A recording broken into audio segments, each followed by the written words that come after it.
Hello दोस्तों, तो good morning. तो आज के आपके इस वीडियो में हम बताने वाले हैं कि जो मायावती जी और चंद्रशेखर आज़ाद जी जो बाबा साहेब को अधिकतर क्यों मानते हैं। तो आइए जानते हैं इस वीडियो में पूरी हकीकत क्या है। तो चलिए शुरू करते हैं।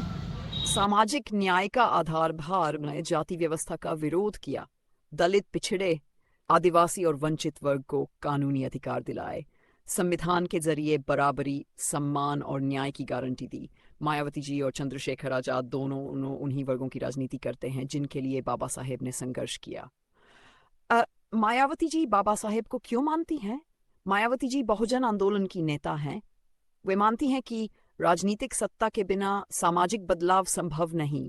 इसलिए वे बाबा साहेब को संविधान निर्माता, दलितों के सबसे बड़े मुक्तिदाता, बहुजन राजनीति के वैचारिक पिता मानती हैं। उनकी पार्टी का पूरा ढांचा बहुजन हिताय, अम्बेडकरवादी सोच पर टिका है।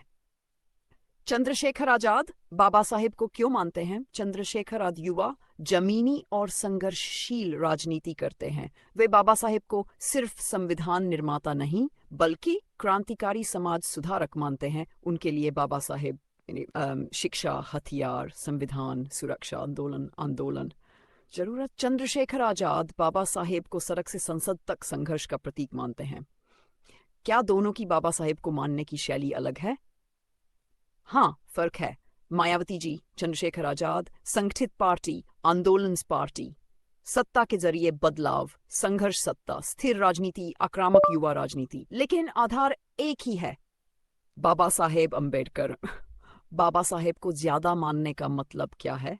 इसका मतलब ये नहीं कि वे किसी और को नहीं मानते, बल्कि उनके राजनीति की रीढ़, उनके विचारों की दिशा और उनके संघर्ष की ऊर्जा सब बाबा साहेब से आती है।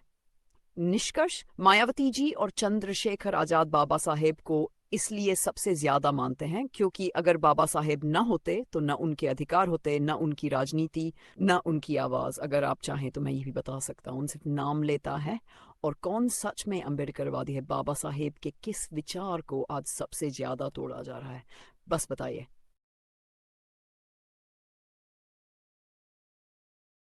ठीक है, चलिए और गहराई से समझते हैं।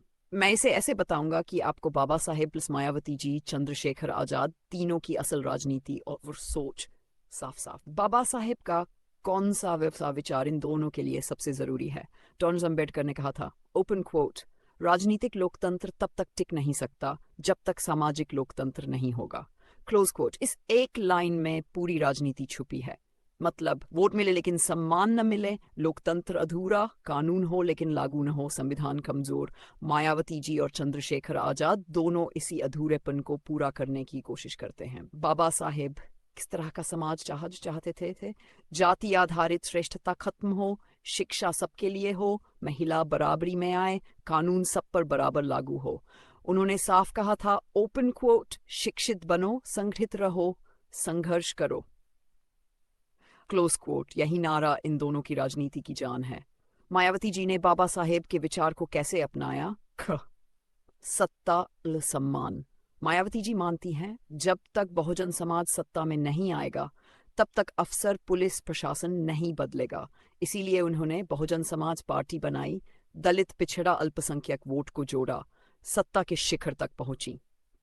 उनके लिए बाबा साहेब संविधान, सत्ता, सुरक्षा। चंद्रशेखर आजाद बाबा साहेब को संघर्ष से क्यों जोड़ते हैं? चंद्रशेखर आजाद का मानना है, संविधान किताब नहीं डाल है, सड़कों पर न्याय मांगना भी अम्बेडकरवाद है। उन्होंने भीम आर्मी बनाई, अत्याचार के केस उठाए, युवाओं को शिक्षित और संगठित किया। उनके लिए बाबा साहेब इक्वल आंदोलन, शिक्षा, अधिकार। बाबा साहेब पर राजनीति क्यों होती है?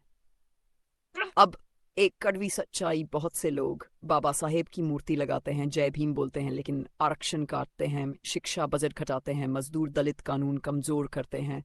इसलिए मायावती जी और चंद्रशेखर आजाद बाबा साहेब पर जोर दे ताकि उनका विचार जिंदा रहे, सिर्फ नाम नहीं। क्या बाबा साहेब किसी एक जाति के थे? दोस्तों, मुझे यकीन है आपको बाबा साहेब वीडियो ने खुद पसंद कहा, आई होगी। मैं अगर किसी पसंद आई वर्ग है का तो नेता वीडियो नहीं। में लाइक, कमेंट और मैं मानव सब्सक्राइब का जरूर नेता करें हूँ, ताकि लेकिन सच ऐसी ये है और भी जानकारी कि जो आप सभी सबसे लोगों को ज्यादा मिलती जुल्म रहे। हुआ, तो चलिए, तब फायदा भी तक के सबसे लिए पहले गुड हुए बाय। हैं